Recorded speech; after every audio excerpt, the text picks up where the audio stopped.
إن الحمد لله نحمده ونستعينه ونستغفره ونعوذ بالله من شرور أنفسنا ومن سيئات أعمالنا من يهدي الله فلا مضل له ومن يضلل فلا هادي له وأشهد أن لا إله إلا الله وحده لا شريك له وأشهد أن محمدا عبده ورسوله وبعد اعوذ باللہ من الشیطان الرجیم بسم اللہ الرحمن الرحیم انا انزلناه فی لیلۃ القدر وقال شہر رمضان الذی انزل فیہ القرآن ھدی للناس من البینات من الہدی والفرقان وبعد وقال النبی صلی اللہ علیہ وسلم لم يكن النبی صلی اللہ عن عائشة رضي الله عنها حدثت قالت لم يكن النبي صلى الله عليه وسلم يصوم الشهر أكثر من شعبان فإنه كان يصوم شعبان كله صحیح بخاری. وبعد رب اشرح لي صدري ويسر لي أمري واحلل عقدة من لساني يفقهوا قولي اما بعد. ہر قسم کی تعریف اللہ رب العزت کے لیے ہے جو تمام جہانوں کا پالنے والا ہے. درود و سلام ہو ہمارے پیارے نبی محمد رسول اللہ صلی اللہ علیہ وسلم پر. الحمدللہ جس طریقے سے ہم جانتے ہیں کہ ایک مہینہ یعنی شعبان جس میں ہم ابھی داخل ہوئے ہیں، اس کی فضیلت کے تعلق سے اور اس میں ہونے والی بدعات اور اس میں کون سے جائز امور یعنی عمل ہے اور کون سے غیر ضروری یا بدعات اس میں شامل کی گئی ہے، یہ تمام چیزیں انشاءاللہ تعالی آج ہم دیکھیں گے. تو سب سے پہلے تو میں آپ کو بتاؤں کہ شعبان کا انتظار اللہ کے رسول صلی اللہ علیہ وسلم کیا کرتے تھے، اس لیے کہ اس کے بعد آتا ہے رمضان. رمضان بڑا ہی بابرکت مہینہ ہے. انشاءاللہ رمضان کے فضائل میں ہم انشاءاللہ اس کے تعلق سے اس وقت یہ تمام چیزیں دیکھیں گے جب ہم اس پر کوئی ایک موضوع ایک عنوان بنائیں گے. اس سے پہلے جو مہینہ آتا ہے وہ ہے شعبان.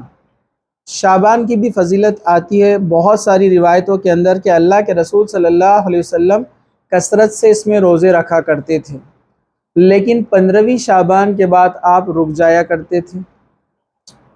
اسی طرح شعبان کے اندر آپ عبادت کی کثرت کرتے تھے. یہ تمام چیزیں انشاءاللہ تعالیٰ آپ کے سامنے آئیں گی. لیکن لوگوں نے بہت سارے اس میں بدعتیں اور خرافات ایجاد کر لی ہیں، مطلب وہ چیزیں اس میں شامل کر لی ہیں جو سنت سے ثابت نہیں ہیں.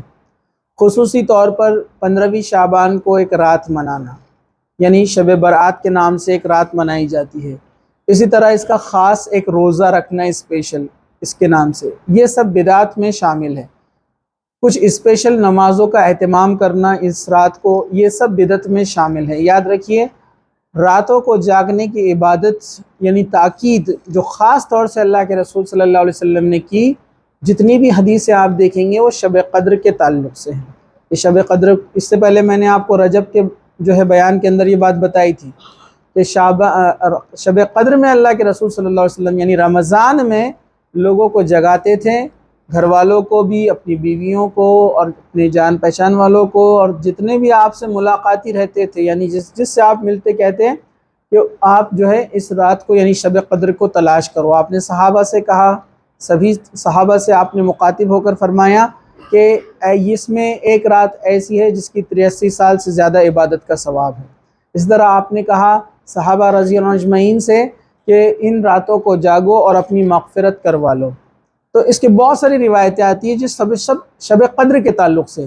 اس میں سے کچھ چیزیں لوگوں نے لا کر جوڑ دی اس کو شب برات سے. سب سے پہلے تو اس کا نام ہی آپ سمجھ لیجئے، برات. برات کہتے ہیں، برات کہتے ہیں بیزارگی کو. جیسے سورہ توبہ کا ایک نام ہے سورہ برات، یعنی اللہ اور اس کے رسول بیزار ہو گئے کافروں سے. قرآن کی آیت ہے نا، برات من اللہ و رسول، کہ اللہ اور اس کے رسول بیزار ہو گئے ان کفار سے. اور اللہ تعالیٰ نے اپنی ناراضگی کا اظہار کیا سورہ توبہ میں. اس لیے آپ دیکھیں گے سورہ توبہ کی شروعات بسم اللہ الرحمن الرحیم سے بھی نہیں ہوتی ہے، اللہ تعالیٰ نے اپنے رحم کو ہٹا لیا وہاں سے، اللہ اتنا ان سے بیزار ہوا، ناراض ہوا کفار سے۔ تو یہ بھی کوئی رات ہو سکتی بیزارگی والی رات؟ آپ خود سوچئے لاجیکلی بھی، تو یہ ایسی کوئی رات نہیں ہے۔ اور بھی چند چیزیں انشاءاللہ تعالیٰ اس سے متعلق یہاں پر آئیں گی۔ سب سے پہلے پوائنٹ نمبر 1، شعبان کی فضیلت، جس کے تعلق سے میں نے ایک حدیث کا ٹکڑا آپ کے سامنے پیش کیا تھا۔ شعبان روزے کی وجہ سے فضیلت و امتیاز والا مہینہ ہے۔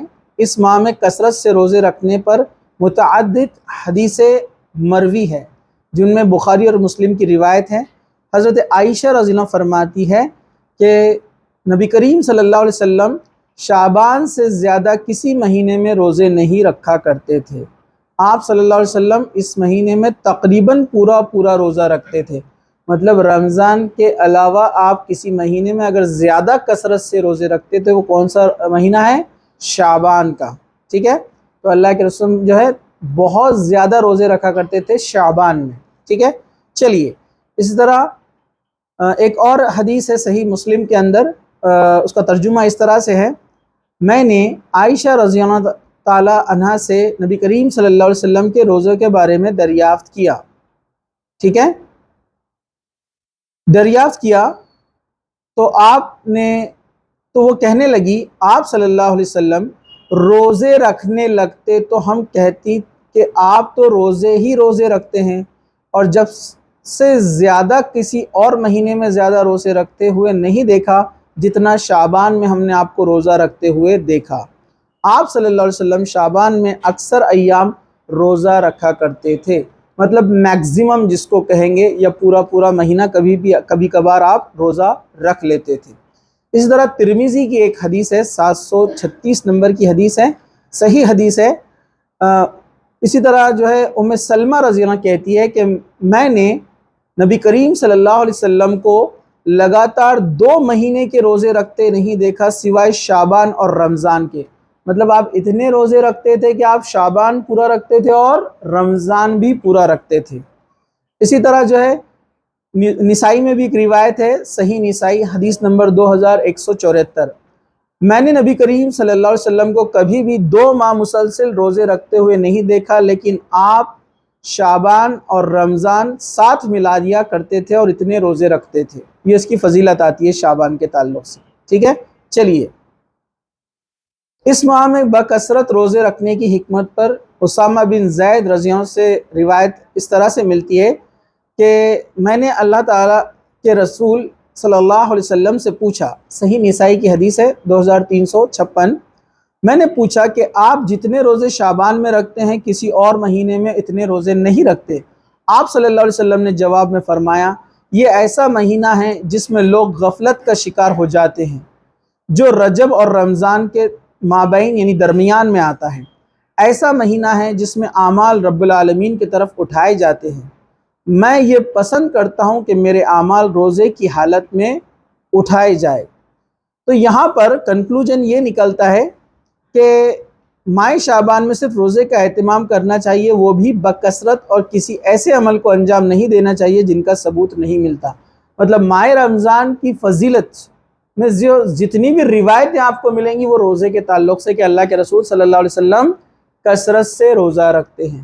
لیکن جن لوگوں کو ایسا لگتا ہے کہ اگر وہ پورا مہینہ شعبان کا روزہ رکھ لیں گے تو تکلیف میں پڑ جائیں گے، کمزوری آ جائیں گی، اور رمضان میں پھر وہ کوتاہی کر بیٹھیں گے، گڑبڑی کر بیٹھیں گے، تو ایسے لوگ کیا کریں؟ پھر جتنا ہو سکتا ہے اپنی طاقت کے مطابق روزہ رکھے، یا نہ بھی رکھے تو یہ روزے فرض نہیں ہیں، لیکن رمضان کے روزے فرض ہے، اس کو اگر آپ نے بے وجہ چھوڑا تو بہت سخت سزا ہے۔ اللہ کے رسول صلی اللہ علیہ وسلم نے فرمایا، 2 لوگ آئے اور مجھے لے کر گئے، خواب کا معاملہ تھا، 2 فرشتے آئے، آپ سو رہے تھے، آپ کو لے کر گئے، ایک چڑھائی پر چڑھنے کے لیے کہا تو کہا مجھے چڑھنا مشکل جاتا ہے، تو دونوں فرشتے آپ کو اوپر چڑھا کر لے گئے۔ وہاں میں نے دیکھا کچھ لوگوں کے جبڑے چیرے جا رہے تھے یہاں سے یہاں تک۔ میں نے پوچھا یہ کون لوگ ہیں؟ اس فرشتوں نے کہا یہ وہ لوگ ہیں جو روزے نہیں رکھتے تھے، بے وجہ روزے کھول دیا کرتے تھے، مطلب روزہ رکھتے ہی نہیں تھے۔ تو بڑی سخت سزا ہے رمضان کے روزے چھوڑنے کی۔ ہاں، جس کو لگتا ہے کہ میں وہ بھی رکھ سکتا ہوں، شعبان میں بھی زیادہ روزے رکھ سکتا ہوں، تو وہ رکھے۔ چلیے، پوائنٹ نمبر 2 شعبان کے تعلق سے، نصف شعبان کے بعد روزے رکھنا، اس کے تعلق سے دیکھیے تو پورے روزے رکھنا مسنون ہے شعبان کا پورا مہینہ۔ اب اس کے آگے ہم دیکھتے ہیں نصف شعبان 15 کے بعد۔ حضرت ابو ہریرہ رضی اللہ عنہ سے روایت ہے، وہ فرماتے ہیں کہ اللہ کے رسول صلی اللہ علیہ وسلم نے فرمایا اذا بقی نصف من شعبان فلا تصوموا، صحیح ترمذی کی حدیث ہے 738 نمبر کی، جب نصف شعبان باقی رہ جائے یعنی نصف شعبان گزر جائے تو روزے نہ رکھو۔ اس معنی کی کئی روایتیں اور بھی الفاظ کے فرق کے ساتھ ابو داؤد، نسائی، بہقی، احمد ابن شیبہ اور ابن حبان وغیرہ میں جو ہے وارد ہے۔ اس حدیث کی صحت و ضعف کے متعلق سے حبان نے، امام طحاوی نے اور دیگر نے، ناصر الدین البانی وغیرہ سبھی نے جو ہے کہا ہے کہ یہ ضعیف ہے، لیکن جبکہ دوسری طرف ضعیف قرار دینے والوں میں انہوں نے صحیح قرار دیا ہے، اور ضعیف قرار دینے والوں میں عبد الرحمن بن مہدی، امام احمد، ابو زرع رازی، امام اسرم ابن جوزی وغیرہ اس میں شامل ہے۔ ٹھیک ہے، خیر دو لوگوں نے اس میں اختلاف کیا کہ یہ روایت صحیح ہے یا غلط ہے، لیکن ہمیں یہ بات تو پتہ چلی کہ مطلب مسنون طریقہ یہ کہ شعبان کے مہینے میں جو جتنے زیادہ چاہے اتنے روزے رکھ سکتا ہے۔ ٹھیک ہے، چلیے ہم آگے بڑھتے ہیں۔ ابن رجب نے کہا کہ اس حدیث کی صحت و عمل کے متعلق اختلاف ہے، جنہوں نے تصحیح کی وہ ترمذی، ابن حبان، حاکم، طحاوی، ابن عبد البر، اور جنہوں نے اس حدیث پر کلام کیا یعنی جس پر انہوں نے پوائنٹ اٹھایا، یعنی جس کو کہیں گے انہوں نے نقص بتایا، اس میں وہ لوگ کون ہیں؟ یہ زیادہ جاننے والے ہیں۔ ان لوگوں نے حدیث کو منکر کہا ہے، اور وہ ہیں عبد الرحمن بن مہدی، امام احمد، ابو زرع اور رازی وغیرہ نے کہا ہے۔ ٹھیک ہے، تو اس وجہ سے یہ روایت منکر ہو گئی۔ خیر اس کو اب ہم چھوڑتے ہیں، ہم آگے بڑھتے ہیں۔ جسے روزے رکھنے کی عادت ہو، مثلاً کوئی شخص کثرت سے روزے رکھنے کا عادی ہے، ہمیشہ روزے رکھتا ہے، تو وہ پورا مہینہ رکھ لے۔ کسی کو مطلب علماء نے کنکلوژن کیا نکالا تمام روایتوں کو لے کر؟ کسی کو لگتا ہے کہ نہیں، اگر میں نے شعبان کے پورے مہینے روزے رکھ لیے تو رمضان میرے لیے مشکل پڑ جائے گا، میں کمزور پڑ جاؤں گا، نہیں رکھ پاؤں گا، تو ایسے شخص آدھے شعبان رکھیں۔ کسی کو لگتا ہے کہ نہیں، کچھ رکھنا چاہتا ہوں تو کچھ رکھ لے، لیکن یہ روزے کوئی فرض نہیں ہے، سمجھا آپ کو، بس مسنون ہے۔ چلیے ہم آگے بڑھتے ہیں۔ اسی طرح کچھ لوگوں نے کہا کہ اس مہینے میں نفلی روزے رکھنے کے بجائے اس سے بیٹر آپشن آپ کے پاس یہ ہے آپ کے جو قضا روزے ہیں ان کو رکھ لیجیے۔ یہ علماء کے اقوال ہے۔ آپ کے جو پچھلے سال کے روزے چھوٹے ہیں بیماری کی وجہ سے، سفر کی وجہ سے، یا عورتوں کے مسائل کی وجہ سے ان کے جو روزے چھوٹ گئے پچھلے سال، اب ان کو چاہیے کہ وہ کیا کرے؟ شعبان میں روزوں کی قضا کرے۔ اگر انہوں نے نہیں کیا تو گنہگار ہو جائیں گے۔ اگر پچھلے سال کے روزے آپ نے نہیں رکھے اور آ جائے رمضان اور یہ روزے بھی آپ نے نہیں رکھے جان بوجھ کر، تو گناہ ہوگا، یہ بات آپ یاد رکھیے۔ ہاں کسی وجہ سے اس سال بھی رہ گئے مجبوری کے تحت، تو اس کے لیے پھر الگ فتاوے ہیں، وہ ہم کبھی کسی وقت دیکھیں گے۔ ٹھیک ہے، چلیے ہم آگے بڑھتے ہیں۔ تو بیٹر کیا ہے؟ سب سے پہلے اپنے قضا روزے دیکھیں، پچھلے سال کے جو آپ کے قضا باقی تھے، جو روزے آپ نہیں رکھ پائے کسی وجہ سے، تو اس میں پہلے قضا کر لیجئے۔ ٹھیک ہے، کیونکہ حضرت عائشہ رضی اللہ عنہا فرماتی ہے کہ ہمارے جو روزے چھوٹ جاتے ہیں رمضان کے، ٹھیک ہے، مجبوری کی حالت میں، تو ہم کیا کرتے؟ روزے رکھنے کی کوشش کرتے، لیکن جو دینی ایکٹیویٹیز تھی، اللہ کے رسول صلی اللہ علیہ وسلم کی خدمات اور دینی کام وغیرہ اور ایسی مصروفیت سے سال گزرتا کہ ہم روزے رکھنے میں تاخیر ہو جاتی، لیٹ ہو جاتے، لیکن جب شعبان آتا تو ہم اپنے قضا روزے جلد سے جلد اس کو مکمل کر لیتے۔ تو شعبان میں، اس مہینے میں آپ کے پچھلے سال کے جو بھی قضا ہوں گے اس کو روزوں کو آپ رکھ لیجئے۔ چلیے ہم آگے بڑھتے ہیں۔ تیسرا پوائنٹ شعبان سے متعلق، نصف شعبان کا روزہ یعنی 15ویں شعبان کا جو اسپیشل روزہ لوگ رکھتے ہیں، ایسی کوئی صحیح حدیث نہیں ہے جس میں 15ویں شعبان کا اسپیشل روزہ اس کی کوئی دلیل ہو۔ صحیح احادیث سے شعبان کے اکثر روزے رکھنے کا ذکر ملتا ہے، لیکن 15ویں کو خاص روزہ رکھنے کا کوئی ذکر نہیں ملتا ہے۔ یہ بدعت ہے، یہ اسلام میں جو ہے لوگوں نے بنائی ہیں نئی چیزیں، اور نئی چیز بدعت ہوتی ہے، اور بدعت گمراہی ہے، اور گمراہی جہنم میں لے کر جائیں گی۔ چلیے اس کے تعلق سے جو روایتیں لوگ لے کر آتے ہیں 15ویں شعبان کو روزہ رکھو اس کے تعلق سے، اور نبی کریم صلی اللہ علیہ وسلم کی طرف منسوب کرتے ہیں، یہ گھڑی ہوئی بات ہے، مطلب بناوٹی بات ہے۔ اور اللہ کے رسول صلی اللہ علیہ وسلم نے فرمایا جس نے کوئی بھی چیز ایسی کہی جو میں نے نہیں کہی، کسی نے کہا کہ اللہ کے رسول نے کہا ہے اور اللہ کے رسول نے کیا ہے، جبکہ میں نے ایسا کچھ نہیں کہا، نہ حدیثوں میں موجود ہے، وہ شخص اپنا ٹھکانہ جہنم بنا لے۔ ہم بھی کیا کرتے ہیں، میسج میں آیا واٹس ایپ پہ اللہ کے رسول نے فرمایا یہ جو روزہ رکھے گا اس کی بخشش، تو اپن بس پڑھتے فارورڈ کرتے، ہم بھی اس گناہ میں شامل ہو سکتے ہیں۔ ایسا کوئی روزہ نہیں ہے، نہ آپ خود اس کو منائیں نہ دوسروں کو فارورڈ کریں، ٹھیک ہے؟ یہ بدعت میں شامل ہے، 15ویں تاریخ کا کوئی روزہ نہیں ہوتا ہے۔ چلیے فورتھ پوائنٹ، چوتھا جو نقطہ ہے یہاں پر، نصف شعبان کی رات قیام کرنا، ٹھیک ہے؟ نصف شعبان یعنی 15ویں شعبان کو لوگ من گھڑت روایتیں لے کر آتے ہیں اور اس کو جاگنے کے لیے الگ الگ عبادتیں بیان کرتے ہیں، جیسے جب نصف شعبان کی رات آئے تو اس میں قیام کرو اور دن کا روزہ رکھو۔ یہ حدیث، یہ روایت گھڑی ہوئی ہے، کیونکہ اس میں ایک راوی ابو بکر بن محمد روایتیں گھڑنے والا تھا۔ مطلب آپ کو پتہ ہے محدثین نے لسٹ نکالی ہے پوری کہ ثقہ راوی کون کون ہے، کون کون سے راوی ہے جو حدیثیں بیان کرتے تھے، ان کی لائف پوری وہ ٹٹولتے تھے، ان کی لائف کیسی تھی، انہوں نے لائف میں جھوٹ بولا کہ نہیں بولا۔ آپ کو پتہ ہے محدثین کا جو ورک تھا بہت ریسرچ والا تھا، ان کا کام، انہوں نے اپنی پوری زندگی وقف کر دی تھی۔ امام بخاری، امام مسلم، ابو داؤد، ترمذی، ابن ماجہ، اور امام مالک، امام ابو حنیفہ اور امام شافعی، یہ سب، بس امام احمد، اپنی لائف لگا دی انہوں نے پوری اس پہ۔ تو انہوں نے تقریباً محدثین نے ان لوگوں کے نام نکالے ہر زمانے میں جو جھوٹ حدیثیں بیان کرتے تھے۔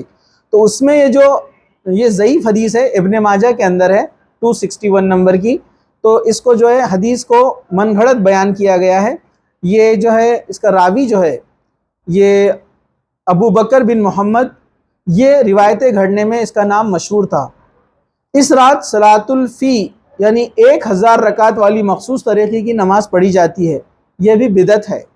کچھ لوگ سورہ رکعت اور کچھ لوگ 14 اور کچھ لوگ 100، کچھ لوگ 14 اور کچھ لوگ 12 رکعت بھی پڑھتے ہیں۔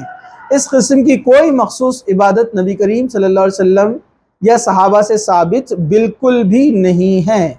اس طرح اجتماعی دعا کا انتظام کیا جاتا ہے، رات میں سب لوگ جمع ہو کے نماز کے بعد جو ہے کیا کرتے ہیں، اجتماعی دعا کرتے ہیں، یہ بھی سنت سے ثابت نہیں ہے، اس کی کوئی صحیح حدیث ثابت نہیں ہے۔ جیسے آپ دیکھیں گے شب قدر کے تعلق سے آپ کو سینکڑوں حدیثیں مل جائیں گی، 1 2 3 4 نہیں، سینکڑوں حدیثیں کہ اللہ کے رسول جاگتے تھے، عبادت کرتے تھے، کیسے جاگتے تھے، کیسے عبادت کرتے تھے، تمام چیزیں اس میں آپ کو مل جائیں گی، ٹھیک ہے؟ اوکے، اب ہم آگے بڑھتے ہیں یہاں پر 5واں point, 5th point, Shab Barat کا تصور۔ 15ویں شعبان کی رات کو مختلف ناموں سے اس کو پکارا جاتا ہے، مثلا لیلۃ المبارکہ، برکتوں والی رات، لیلۃ السق، تقسیم امور کی رات، لیلۃ الرحمہ، نزول رحمت کی رات، شب برات، جہنم سے نجات کی رات نام دے دیا اس کو، ٹھیک ہے؟ حقیقت میں ان ناموں کی شرعی کوئی حیثیت نہیں ہے۔ لیلۃ المبارکہ نصف شعبان کی رات کو نہیں کہا جاتا ہے بلکہ شب قدر کو کہا جاتا ہے، جیسے سورہ دخان میں نے آپ کو شروع میں ذکر کیا تھا۔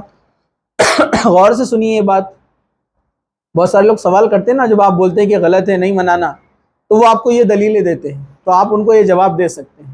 کیا بولتے ہیں وہ؟ سورہ دخان کی آیت نمبر 3، اِنَّا أَنزَلْنَاهُ فِي لَيْلَةٍ مُبَارَكَةٍ إِنَّا كُنَّا مُنذِرِينَ، یقیناً ہم نے اس قرآن کو بابرکت رات میں نازل کیا ہے کیونکہ ہم ڈرانے والے ہیں۔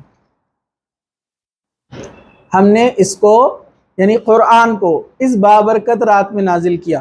لوگوں نے سورہ دخان کی آیت نمبر 3 کو 15ویں شعبان سے لا کے چپکا دیا، جبکہ آپ سب جانتے قرآن کب نازل ہوا، کون سے مہینے میں قرآن نازل ہوا؟ رمضان سورہ بقرہ آیت نمبر 185، شہر رمضان الذی انزل فیہ القرآن، رمضان وہ مہینہ ہے جس میں قرآن نازل ہوا۔ قرآن اللہ تعالیٰ بول رہا رمضان میں نازل ہوا، اور یہ جناب بول رہے مولوی صاحب شعبان میں نازل ہوا۔ اب کون صحیح ہے؟ اللہ تعالیٰ بول رہا ہے نا، قرآن خود بول رہا ہے کہ رمضان میں نازل ہوا۔ جب یہ بات جواب دینے لگے نوجوان، تو اب باتوں کو گھمایا گیا، نہیں قرآن ایک دم نہیں اترا نا، قرآن دھیرے دھیرے اترا، تو اس کی شروعات شعبان میں ہوئی تھی۔ بولے یہ بھی بات غلط، کئی حدیثوں سے ثابت ہے کہ اس کی شروعات رمضان سے ہی ہوئی۔ پھر بات گھما دیکھیے، جب غلطی میں انسان آ جاتا ہے تو اس کا کام ہے کہ غلطی کو تسلیم کر لے، ایکسپٹ کر لے، گھمانا نہیں۔ کچھ لوگ کیا بولے، نہیں وہ قرآن پہلے لوح محفوظ پہ اترا نا، بولے اس کے بعد یہاں پر آیا، تو وہ تب شعبان تھی۔ بولے واہ، اس کی حدیث بتاؤ، تو نہیں معلوم۔ لوح محفوظ پہ اترا، اس کی حدیث کہاں ہے؟ شعبان کے اندر، تو وہ نہیں ہے ان کے پاس۔ پھر وہاں لڑائی جھگڑے پہ اتر آتے، تم لوگوں کو جواب دینے کے علاوہ کام نہیں آتا، تم لوگ ایسی ہے، تم کو جمعہ 8 دن نہیں ہوئے، بتاؤ تم کو عربی آتی کیا؟ عربی پڑھ کے بتاؤ، تم کو عربی زبان آتی کیا؟ نہیں آتی، پھر تم نے بولنا نہیں ہمارے مولانا کو عربی آتی۔ ارے بھائی، جو عرب میں عیسائی آدمی رہتا نا، اس کو بھی عربی آتی، تو وہ بھی بن جائیں گے عالم۔ عرب میں جو عیسائی رہتا، جو جارڈن میں یمن میں عیسائی لوگ رہتے، ان کو عربی آتی ہے، ہم سے اچھی عربی آتی ہے، تو کیا ان کی بات بھی مان لیں گے اپن؟ نہیں۔ یہودی ہے جو قرآن کا علم ہم سے زیادہ بھی رکھتے ہیں، کچھ ایسے یہودی بھی ہے، تو کیا ان کی بات مان لیں گے؟ نہیں۔ ہم دیکھیں گے قرآن اور حدیث سے دلیل، جو بات بتائی جا رہی ہے کہ اللہ کے رسول نے کیا یا کہا نہیں، تو پھر وہ بات نہیں مانی جائیں گی، یہ ایک دلیل پیش کی جاتی ہے۔ جبکہ اللہ تعالیٰ نے قرآن میں کیا کہا؟ سورہ قدر آیت نمبر 1، اِنَّا أَنزَلْنَاهُ فِي لَيْلَةِ الْقَدْرِ، ہم نے قرآن کو قدر والی رات میں اتارا، اور قدر والی رات کب آتی ہے؟ رمضان میں۔ تو اللہ تعالیٰ بول رہا ہے کہ شب قدر میں یہ قرآن نازل ہوا ہے، یعنی رمضان کے اندر بھی آخری عشرے میں۔ اس سے ثابت ہوا یہ لیلۃ المبارکہ جو کہا اللہ تعالیٰ نے سورہ دخان میں، یہ لیلۃ القدر کے بارے میں اللہ تعالیٰ کہہ رہا ہے۔ رمضان میں جو آنے والی رات ہے وہی بابرکت رات ہے، شعبان والی نہیں۔ چلیے، تقسیم امور بھی شب قدر میں ہی ہوتی ہے، نہ کہ نصف شعبان کی رات۔ اسے لیلۃ الرحمہ کہتے بھی ہیں، کوئی دلیل نہیں ہے۔ جہاں تک شب برات کی بات ہے تو وہ بھی ثابت نہیں ہے، ٹھیک ہے؟ تو یہ بات ثابت ہوئی کہ جو لوگ بولتے ہیں اس میں رحمت نازل ہوتی ہے، اللہ تعالیٰ کی رحمت تقسیم ہوتی ہے، تو یہ بھی شب قدر کی رات ہے جو حدیثوں سے ثابت ہے۔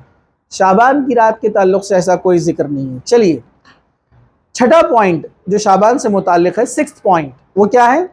نصف شعبان کی رات قبرستان کی زیارت کرتے ہیں لوگ، زیارت کے لیے جاتے ہیں۔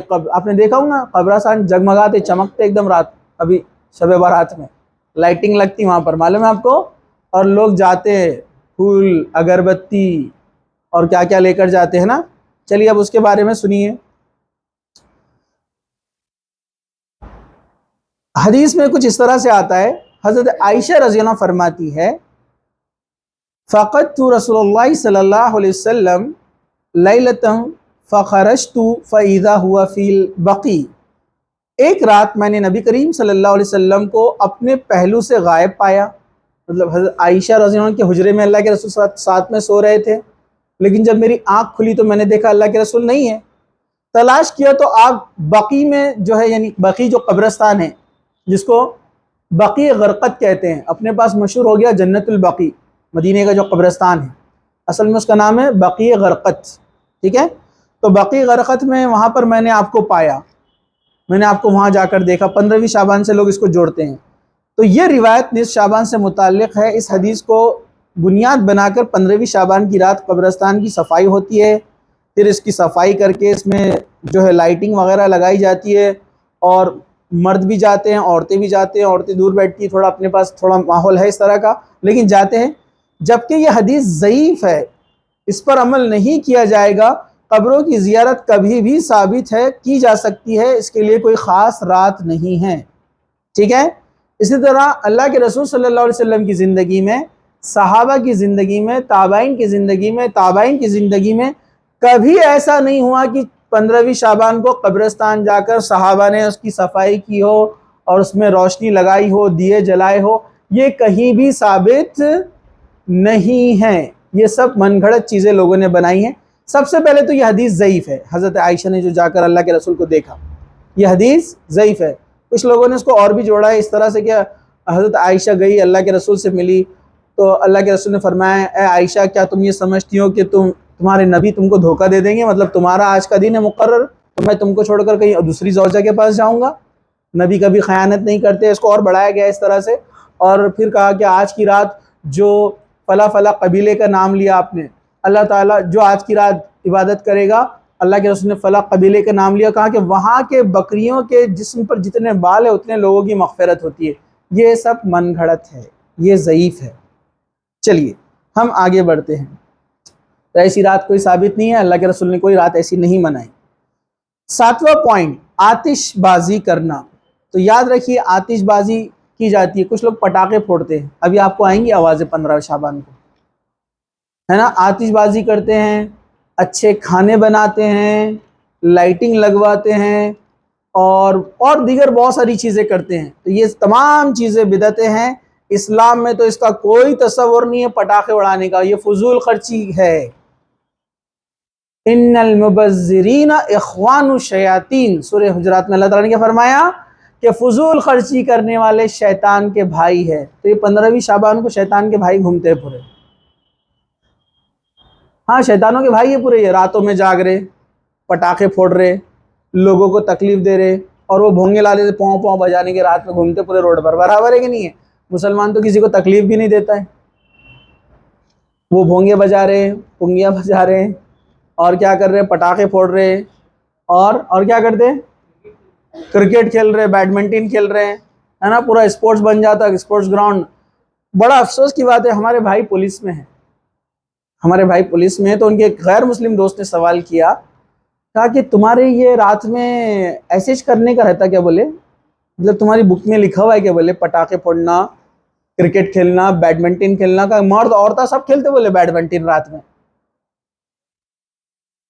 ہاں یہ شب برات میں، کہا کہ اس میں ایسی کرنے کا رہتا ہے کیا؟ بولے پھر ہمارے بھائی نے ماشاءاللہ انہوں بھی پڑھتے رہتے، تفسیر ابن کثیر پوری پڑھتے ہیں، وہ ان کی تقریباً ہو گئی ہے، بولے کہ نہیں ایسا کچھ بھی نہیں ہے، یہ لوگوں نے بنایا ہے۔ میں نے جو آیتیں حوالے دیے نا آپ کو، امام ابن کثیر نے بھی کہا ہے کہ لیلۃ المبارکہ یہ جو ہے سورہ دخان یہ شب قدر سے متعلق ہے۔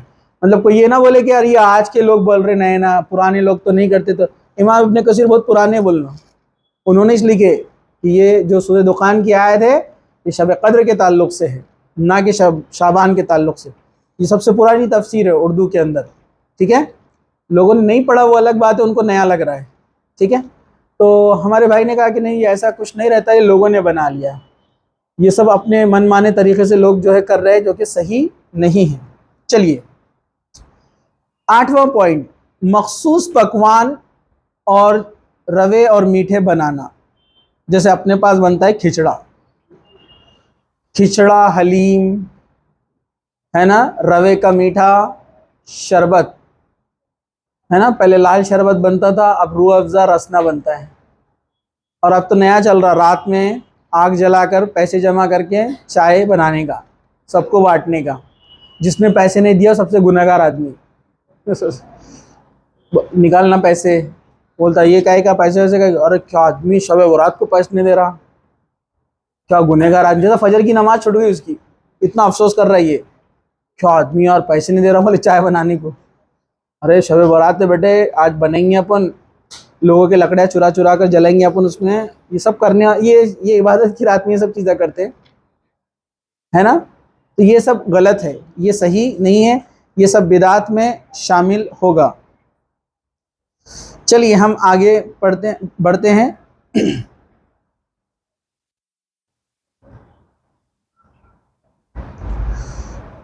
اسی طرح کچھ لوگوں کا ایک عقیدہ ہے، اس میں وہ عقیدہ رکھتے ہیں کہ اس رات میں پرانے لوگوں کی روحیں آتی ہیں، معلوم آپ کو، اس لیے اس کو بڈھوں کی عید بھی بولتے، بڑے بڈھوں کی عید گاؤں میں مناتے شب برات کو، بڑے بڈھوں کی عید مطلب جو مر گئے نا ان کی روحیں آتی، اور ان کو جو پسند ہے نا وہ کھانا بناتے، اس پہ فاتحہ بھی دیتے۔ معلوم ہے آپ کو؟ کتنے لوگوں کو معلوم ہے یہ؟ ارے آپ کرتے نہیں الگ بات ہے، لیکن معلوم کتنے لوگوں کو ہے؟ 2 3 4 5 6 7 8 9 10، اچھا پہلے شرما رہے تھے آپ لوگ بولنے کے لیے کہ ہم اس میں سے نہیں ہیں، ٹھیک ہے۔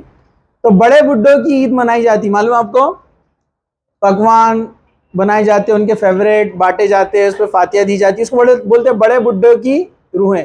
ابھی تو بھی تھوڑا کم ہو گیا، آپ کو پتا ہے پہلے اتنا انٹینس تھا، یہ اتنا زیادہ انٹینسٹی سے منایا جاتا تھا، کوئی بھی جانور بھی آ جاتا ہے کھانے کے لیے، اس کو مارتے نہیں تھے۔ بکری آ گئی گھر میں تو بولتے مارو نکو، دادا ہوں گے بولے تو جانوروں کی شکل میں بولے روحیں آتی ہے۔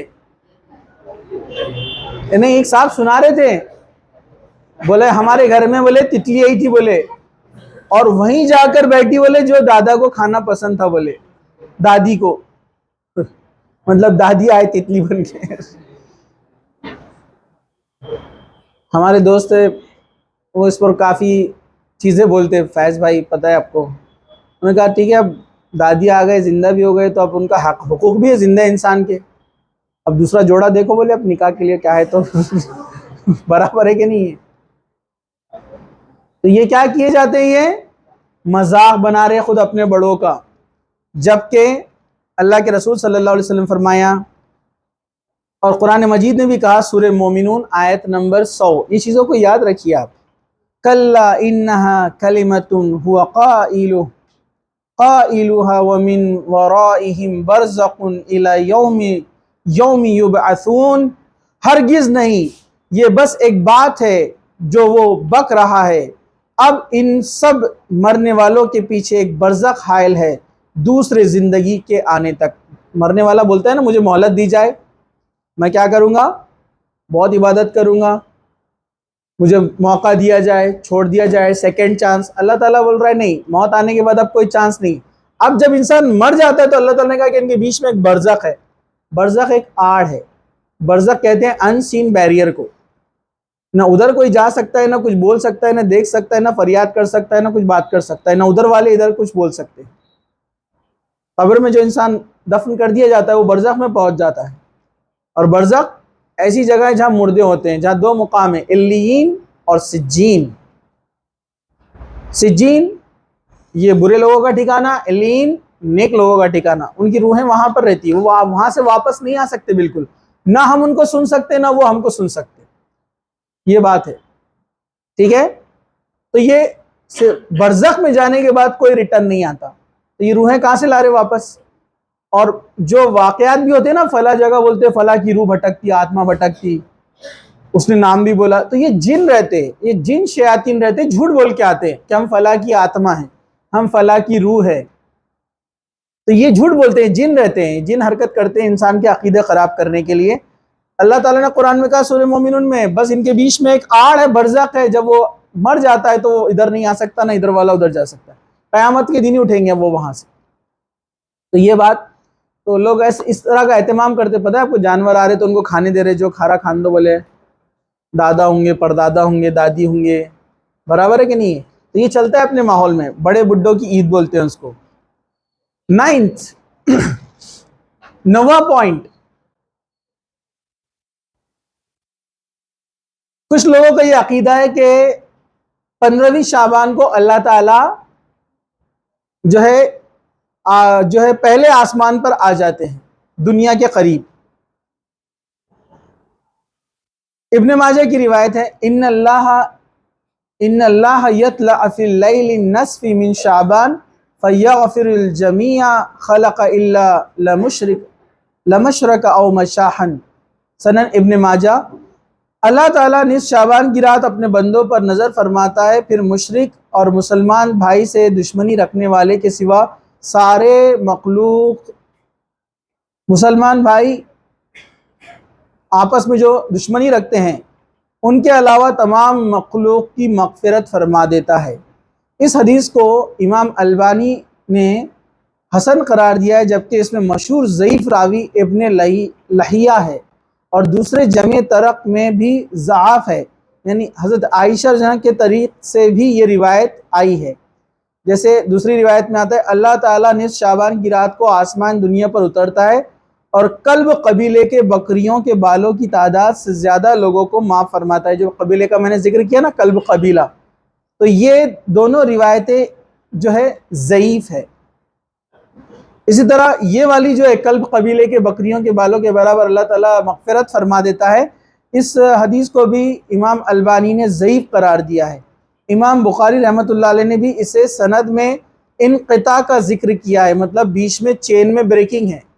حدیث کیسے آتی؟ انہوں نے ان سے سنا، انہوں نے ان سے سنا، انہوں نے ان سے سنا، تو بیچ میں ایک راوی غائب ہے، اس کو منقطع بولتے ہیں، مطلب بریکنگ ہے بیچ میں، روایت مطلب اس کو صحیح نہیں مانا جاتا ہے۔ چلیے، تو ویسے تو صحیح حدیث سے جو چیز ثابت ہے آپ اس پہ کیجیے عمل۔ اللہ تعالیٰ تو ہر رات تہجد کے وقت پہلے آسمان پہ آتا ہے اور پوچھتا ہے کوئی مانگنے والا، تو نصف شعبان کو کیوں خاص کر رہے آپ؟ اللہ تعالیٰ تو ہر رات تہجد کے وقت آتا ہے اور پوچھتا ہے کوئی مانگنے والا، ہے کوئی مغفرت چاہنے والا، اس کی مغفرت کی جائے۔ چلیے، یہ تو صحیح ثابت ہے۔ 10th پوائنٹ، 10واں نقطہ، 15ویں شعبان سے متعلق کچھ احادیث، ٹھیک ہے؟ آخری نقطے میں یہ بات واضح ہونا چاہیے کہ نصف شعبان کے دن یا اس کی رات سے متعلق کوئی بھی صحیح حدیث موجود نہیں ہے۔ قبیلہ کلب کی بکری کے بالوں کے برابر مغفرت والی حدیث، مشرک و بغض والے علاوہ سب کی مغفرت والی حدیث، سال بھر کے موت و حیات کا فیصلہ کرنے والی حدیث، اس دن کے روزہ 60 سال کے اگلے اور پچھلے گناہوں کی مغفرت کرتا ہے، یہ حدیث 1400 اور 1000 رکعت نفل نماز پڑھنے والی حدیث، نصف شعبان میں قیام اور نماز پڑھنے والی حدیث، یہ تمام چیزیں حجت ہے، یہ صحیح نہیں ہے، قابل قبول نہیں ہے۔ اس وجہ سے 15ویں شعبان کو خاص عبادت کا اہتمام کرنا جائز نہیں ہے، اللہ کے رسول صلی اللہ علیہ وسلم سے ثابت نہیں ہے، تو ہم احتیاط کریں کہ ہم اس میں کوئی خاص عبادت نہ کریں۔ ہاں، کوئی شخص ہر رات کو اگر تہجد میں اٹھتا ہے تو اس رات میں بھی اٹھے اور عبادت کرے۔ یہ چند چیزیں تھیں جو شعبان سے متعلق میں نے آپ کے سامنے رکھی۔ اللہ تعالیٰ سے دعا ہے کہ اللہ سبحانہ و تعالیٰ ہمیں اس مہینے کی برکتیں حاصل کرنے والا بنائیں، اس میں روزے رکھنے کی ہمیں توفیق عطا کرے، اور اللہ تعالیٰ کی عبادت کر کے اور ہماری زندگی میں رمضان کا مہینہ نصیب فرمائے اور اس میں ہماری مغفرت کرے، ہمارے والدین، ہمارے گھر والے اور تمام مسلمانوں کی مغفرت کرے۔ اللہ سبحانہ و تعالیٰ ہم سب کو جب تک زندہ رکھے، اسلام پر زندہ رکھے، خاتمہ ایمان پر ہو۔ وآخر دعوانا ان الحمد للہ رب العالمین۔ سبحان ربک رب العزت عما یصفون وسلام علی المرسلین والحمد للہ رب العالمین۔ پاز کر دن روزہ رکھ سکتے ہیں؟ ہاں، کنٹینیو بولیے سر، عید کے دن روزہ رکھ سکتے ہیں؟ دیکھیے، عید کے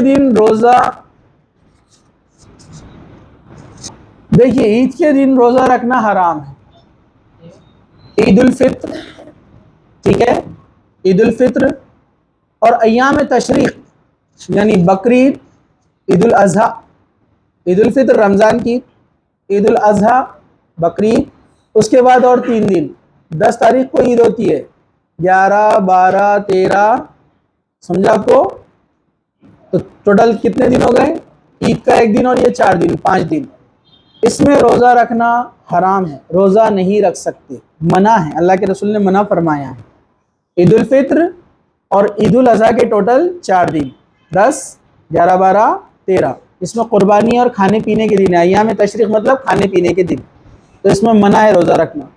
اور اسی طرح خاص اکیلا جمعے کا روزہ رکھنا نہیں چاہیے، نفلی روزہ، ٹھیک ہے، اوائڈ کرنا چاہیے۔ ہاں، اگر وہ جمعے کا دن اس وقت آ رہا ہے چاند کی 13، 14، 15، جو کہ سنت ہے روزہ رکھنا، چاند کی 13 تاریخ، 14 تاریخ، 15 تاریخ، ایام 20 کے روزے اللہ کے رسول رکھا کرتے تھے، اس میں اگر جمعہ آتا ہے تو رکھ سکتے ہیں، ٹھیک ہے۔ رمضان میں جمعہ آتا ہے، بیچ میں آ رہا ہے نا، تو رکھ سکتے ہیں، تو اس میں حرج نہیں ہے، ٹھیک ہے۔ یا وہ ایسا سنت روزہ آ رہا ہے جمعے کے دن جو سنت سے ثابت ہے، جیسے 9 ذی الحجہ، پتہ ہے نا آپ کو، اس طرح محرم، تو یہ اگر آتے ہیں تو آپ اس میں رکھ سکتے ہیں۔ اس کے علاوہ عید کے دن خاص روزہ رکھنا جائز نہیں ہے۔ اور کسی کا سر، یہ جو لوگ ہیں جو قبر پہ پھول ڈالتے، پانی ڈالتے، تو جائز ہے کہ نہیں؟ سوال یہ ہے کہ جو لوگ قبر کے اوپر پھول اور پانی ڈالتے ہیں تو یہ درست ہے کہ نہیں ہے؟ نہیں، یہ صحیح عمل نہیں ہے۔ قبر میں جو انسان ہے، اس کے آپ چاہتے اس کو آرام پہنچے تو اس کے لیے آپ دعا کیجیے، اس کے نام سے صدقہ خیرات کیجیے، پھول اور پانی ڈالنے سے کچھ نہیں ہوگا، کیونکہ اللہ کے رسول صلی اللہ علیہ وسلم کے تعلق سے جو حدیث آتی ہے کہ آپ نے کیا کیا تھا، ایک بار دیکھا 2 قبروں پہ عذاب ہو رہا تھا، ایک چغل خور اور دوسرا طہارت سے پرہیز نہیں کرتا، مطلب طہارت کیا کرتا تھا، نہیں لیتا تھا، پیشاب کے چھینٹے سے پرہیز نہیں کرتا تھا۔ تو اللہ کے رسول نے جھاڑ کی ٹہنی توڑی اور اس کے اوپر رکھ دی، کہا جب تک یہ ہری بھری رہیں گی عذاب ہلکا رہے گا، کیونکہ آپ رحمت للعالمین تھے، لوگوں کے لیے رحمت بنا کر بھیجے گئے تھے، اور آپ کو ٹھیک نہیں لگا، آپ کو اچھا نہیں لگا، آپ کو بہت لوگوں پہ ترس اور رحم آتا تھا کہ ان پر عذاب ہو رہا ہے، تو معجزہ تھا یہ آپ کا، اور یہ آپ کی طرف سے خاص اللہ تعالیٰ کا فضل تھا کہ آپ نے وہ ٹہنی رکھی اور ان کا عذاب ہلکا ہوا تب تک جب تک وہ نہ سوکھیں گی۔ لوگوں نے اس دلیل کو لے کر کیا کیا، اپنے مردوں کی قبروں پر وہ ڈالنا شروع کر دیے، کسی نے تو جھاڑی لگانا شروع کر دیے قبر کے اوپر، بولے جب تک ہرا بھرا رہے گا۔ یہ کہاں سے لے کر آئے لاجک، سمجھ میں نہیں آتا ہے۔ ہاں پیڑ لگائے لوگوں نے، بولے پتے گرتے رہیں گے اس کے اوپر، پھول گرتے رہیں گے۔ کیا آپ ایسا یقین رکھتے کہ آپ کے مردوں پر عذاب ہو رہا؟ غلط گمان رکھ رہے نا آپ، تو یہ صحیح نہیں ہے۔ دوسرا، وہ اللہ کے رسول تھے، آپ کے رکھنے سے کچھ نہیں ہونے والا، اللہ کے رسول رکھے تو الگ بات، ٹھیک ہے؟ تو یہ ایسا کوئی اس کی دلیل نہیں، کوئی اس کا ثبوت نہیں ہے۔ پھول رکھنا، چادریں چڑھانا، پانی ڈالنا، یہ سب جو ہے بدعت میں سے ہے۔ سر وہ لوگ بولتے ہیں پکی خبر نہیں بنانا، مطلب کچی رہنا چاہیے، سر وہ کیسا؟ ہاں سوال ہے کہ قبر پکی نہیں بنانا چاہیے، کچی بنانا چاہیے، ایسا لوگ بولتے، تو اس کے تعلق سے کیا ہے؟ تو دیکھیے اللہ کے رسول صلی اللہ علیہ وسلم نے پکی قبریں بنانے سے منع کیا تھا۔ جب مکہ فتح ہوا تو آپ نے حضرت علی اور خالد بن ولید اور دیگر صحابہ سے کہا کہ مکہ کے آس پاس اور اطراف جتنے بھی بت خانے ہیں ان کو توڑ دو، اور جتنے بھی قبریں اونچی ہیں اس کو زمین کے برابر کر دو۔ اللہ کے رسول نے حکم دیا تھا کہ جتنی بھی بت خانے ہیں جہاں عبادت ہوتی ہے اللہ کے علاوہ، تمام کے تمام توڑ دیے جائیں، اور جو اونچی قبریں اس کو زمین کے برابر کر دی جائے۔ آپ جنت یعنی بقیع غرقد جس کا میں نے ذکر کیا، آپ جائیے وہاں، یا انٹرنیٹ پہ فوٹوز دیکھیے، آپ پوری قبریں ایک دم چھوٹی چھوٹی چھوٹی ہے، بہت نیچے تک ہے، اور سب سادی، اور بڑے بڑے صحابہ کی ہے وہ۔ آپ بولیں گے وہاں پر کچھ قبریں پکی بھی ہے، تو وہ عثمانیہ خلافت کے زمانے میں عثمانیہ بادشاہوں نے بنائی ہیں، اللہ کے رسول کے زمانے میں وہ کچی ہی تھی۔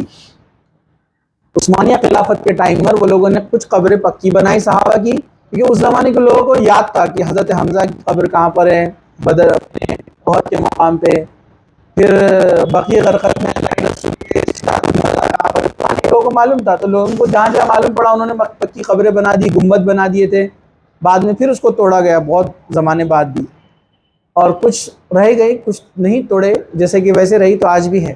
تو یہ اللہ کے رسول کے زمانے میں نہیں تھے۔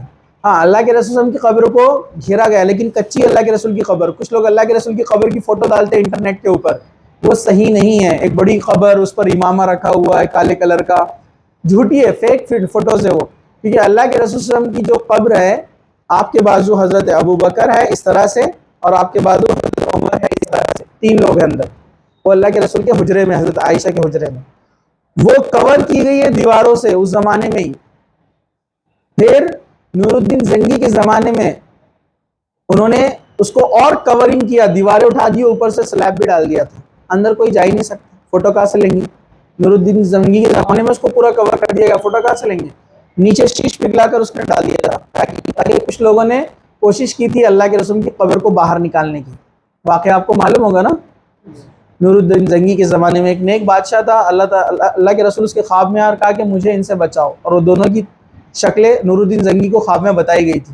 نور الدین زنگی وہاں سے آیا اپنے ملک سے، وہاں پر مدینہ کے گورنر سے ملا، وہاں سب لوگوں کو دعوت دی، پورے شہر کو سب کو بلایا، سب کے چہرے دیکھا، کوئی مل ہی رہا۔ لوگوں نے کہا کہ 2 لوگ ہیں جو نہیں آئے یہاں پر، بڑے نیک بزرگ لوگ ہیں، وہ اپنے کمرے میں عبادت کرتے رہتے ہیں۔ نور الدین زنگی نے کہا کہ مجھے ان سے ملاؤ، دیکھتے ہی پہچان لیا یہ وہی لوگ 2 ہیں جو خواب میں آئے تھے۔ نور الدین زنگی نے وہاں پر دیکھا، وہ جہاں نماز پڑھتے تھے ان کا جانماز ہٹائی گئی تو نیچے گڑھا تھا، وہ سرنگ کھود کر اللہ کے رسول کے قبر کے قریب تک چلے گئے تھے، اتنے قریب کہ اللہ کے رسول کے پیر تک نظر آنے لگ رہے تھے۔ ان کا پلان تھا آپ کے جسم مبارک کو باہر نکالنے کا۔ نور الدین زنگی نے ان کو فوراً سزا دیا اور اس کو بند کر دیا، اور اس کے آس پاس نیچے تک زمین میں اس نے انڈر گراؤنڈ میں بہت نیچے تک لیڈ اور سیسا اور میٹل پگھلا کر ڈال دیا، تاکہ اگلی بار کوئی ایسا نہ کرے۔ تو یہ کہیں ہے ہی نہیں، پکی قبروں کا تصور ہی نہیں ہے، وہ اللہ کے رسول کا خاص معاملہ تھا وہ، ٹھیک ہے، تو نہیں کرنا چاہیے، پکی قبریں نہیں بنانا چاہیے۔ وہ جو لوگ پہلے بدعت کرتے تھے لیکن ان کو کچھ معلوم نہیں، ان کا انتقال ہو گیا تو ان کا کیا ہوتا؟ سوال ہے کہ جو لوگ بدعت میں گرفتار تھے لیکن ان کو معلوم نہیں تھا وہ بدعت تھی، تو ان کا کیا معاملہ ہوگا؟ دیکھیے، جو بھی شخص بدعت کر کے اس دنیا سے جائے گا تو کل بدعت ضلالہ و کل ضلالۃ فی النار، ہر بدعت گمراہی ہے اور گمراہی جہنم میں ہے، ٹھیک ہے۔ لیکن اب ایکس وائی زیڈ جو اس دنیا سے چلا گیا، ہمارا کوئی رشتہ دار تھے وہ بدعت میں تھے، ان کا کیا ہوگا؟ تو ان کے بارے میں ہم کچھ نہیں کہیں گے، کیوں؟ کیونکہ ہم فیصلہ کرنے والے کوئی نہیں ہے۔ ہم اچھا گمان رکھیں گے کہ وہ کلمہ گو تھے، مسلمان تھے، کلمہ پڑھے تھے، لا الہ الا اللہ محمد رسول اللہ، یہ شہادت انہوں نے دی تھی، تو ہو سکتا ہے وہ بدعت میں تھے لیکن مرنے سے پہلے ہو سکتا ہے انہوں نے توبہ کر لی ہو اور اللہ نے معاف کر دیا ہو، ٹھیک ہے۔ یا اللہ پکڑ کرے یا معاف کرے، وہ اللہ کے ہاتھ میں ہے، تو ہم ان کے بارے میں کچھ بولیں گے نہیں کہ وہ بدعتی تھے، وہ تو جہنم میں جائیں گے، اس طرح سے نہیں بولنا چاہیے، کیونکہ ہم نہیں جانتے ان کا خاتمہ کیسے ہوا، ہو سکتا ہے مرنے سے پہلے انہوں نے توبہ کر لی ہوں گی۔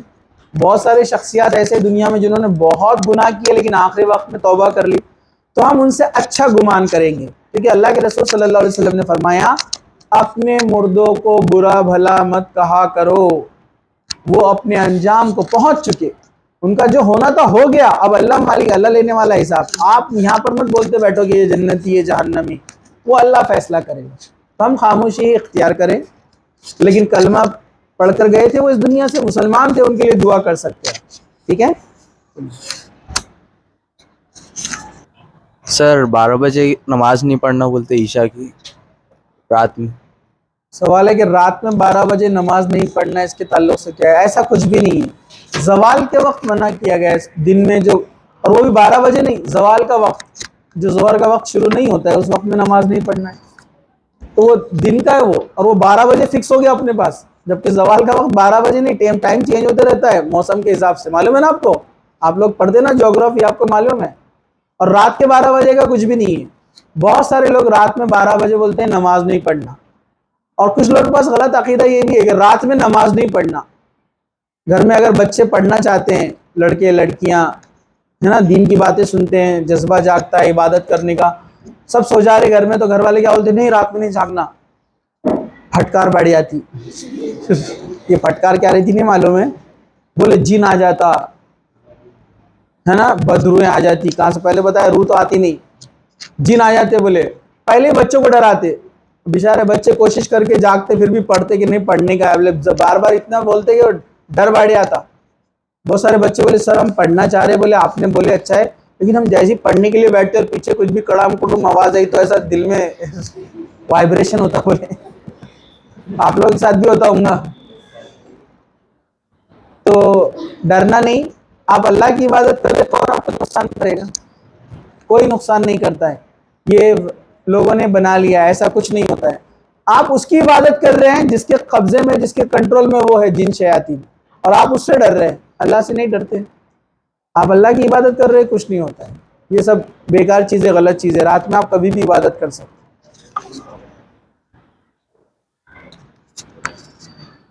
سے شوال کی 1 تاریخ سے قضا روزے رکھ سکتے نا؟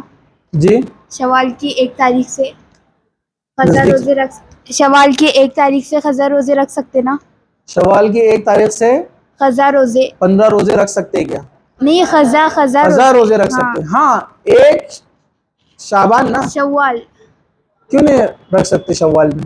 رکھ سکتے کہ وہی کسی بھی مہینے میں آپ قضا روزے رکھ سکتے ہیں، بالکل رکھ سکتے ہیں، صرف عید کے دن منع ہے، تو آپ 11 مہینے میں قضا روزے کبھی بھی رکھیے، ٹھیک ہے، لاسٹ باؤنڈری ہے شعبان، اس کے بعد آپ نہیں رکھتے ہیں اور 1 سال گزر جاتا ہے تو گناہ ہو سکتا ہے، ٹھیک ہے، تو آپ کسی بھی مہینے میں روزے رکھ سکتے ہیں۔ اور زوال کے وقت قرآن کا پڑھنا کیسے ہے؟ نہیں، زوال کے وقت قرآن پڑھ سکتے ہیں، اس کی کوئی ممانعت نہیں ہے، آپ زوال کے وقت بھی قرآن پڑھ سکتے ہیں، رات میں بھی پڑھ سکتے ہیں 12 بجے، کوئی مسئلہ نہیں ہے قرآن پڑھنے کا تعلق سے۔ بولیے سر اگر گھر میں کوئی ریلیٹیو ہے اور اگر وہ دین سے ہٹ کے کام کر رہے اور ان کو منع کر رہے اس سے اور وہ نہیں بول رہے تو کیا کرنا؟ اگر کوئی آپ کے رشتہ دار ہیں، چاہے آپ کے والدین ہو، بھائی بہن ہو، کوئی ریلیٹیوز ہو، اور وہ دین سے ہٹ کر کوئی ایسا کام کر رہے جو صحیح نہیں ہے، شرک، بدعت یا گناہ کے کام، تو ان کو روکنے پر بھی وہ نہیں رک رہے تو کیا کرے؟ تو سمپل سی بات ہے، آپ کو جب تک آپ ان کے ساتھ ہیں آپ کو سمجھاتے رہنا ہے، جب تک ساتھ میں. جس دن آپ کو لگتا ہے انہوں نے بول دی کہ بھائی ہم کو نہیں سمجھانا، تو پھر آپ ان سے دور ہو جائیے، کیونکہ جب تک آپ ساتھ رہیں گے. خالد بن ولید رضی اللہ عنہ کیا فرماتے ہیں؟ اللہ کے رسول میرے پاس 71ویں بار نہ آتے تو شاید میں مسلمان نہ ہوتا. مطلب 70 مرتبہ اللہ کے رسول نے سمجھائے. تو آپ کو سمجھاتے رہنا ہے ہر بار، پیار محبت سے، اچھے طریقے سے، اچھے انداز میں. اور ان کی اس برائی میں اپن نے کبھی پارٹیسپیٹ نہیں ہونا، اس کی تعریف نہیں کرنا، اس کی واہواہی نہیں کرنا، اس میں انوالو نہیں ہونا، ورنہ آپ کی بات کا اثر نہیں ہوگا. اور وہ جب آپ کو بولے کہ آپ بھی فلاں چیز غلط کرتے، تو واقعی میں قرآن اور حدیث میں آپ نے چیک کرنا کہ فلاں چیز اپنے سے غلطی ہو رہی تو اپن نے اس چیز سے رک جانا. کیونکہ اکثر ہوتا ہی ہے، جب آپ کسی کو برائی سے روکتے تو بولتے آپ بھی تو وہ غلط کام کرتے، تو بولنا انشاءاللہ ہم اس کو چھوڑ دیں گے اگر وہ غلط ہے تو. ٹھیک ہے؟ تو بولتے رہنا ہے، جب تک ساتھ ہے آپ نے بولتے رہنا ہے. سمجھا آپ کو؟ اور یہی ہے برائی سے روکنا اور اچھائی کا حکم دینا. جس دن ہم اس سے رک جائیں گے، لوگوں کو روکنا چھوڑ دیں گے، اللہ کا عذاب آئے گا. حدیث کے اندر جو قوم لوگوں کو برائی سے روکنا، اچھائی کا حکم دینا چھوڑ دیتی ہے، اس پر عذاب آتا ہے. تو آپ کو روکتے رہنا ہے. کچھ لوگ بولتے ہیں اپنے کیا کرنے کا چھوڑو، انہوں ان کا دیکھیں گے. نہیں، آپ کو روکتے رہنا ہے. آپ کو لگ رہا آپ کی بہن کوئی بھی غلط کام کر رہے، آپ ان کو روکیے کہ غلط ہے، یہ صحیح نہیں ہے. آپ بولیں گے نہیں، اپنا امیج خراب ہو جاتی، انہوں اپنے سے بات نہیں کریں گے، انہوں پھر اپنی ہیلپ نہیں کریں گے، فلاں چیز میں اپنی مدد نہیں کریں گے. نہیں کرے تو نہیں کرے، اللہ آپ کی مدد کرے گا، اللہ آپ کو سپورٹ کرے گا. اس کا سپورٹ آپ کے لیے کافی ہے یا لوگوں کا سپورٹ ضروری ہے؟ اس کا سپورٹ کافی ہے. تو آپ اچھے انداز میں بولیے کہ یہ چیز غلط ہے، نہیں کرنا چاہیے. کہ وہ ناراض ہونے دو، اللہ ناراض نہیں ہونا چاہیے. ٹھیک ہے؟ اور کوئی سوال؟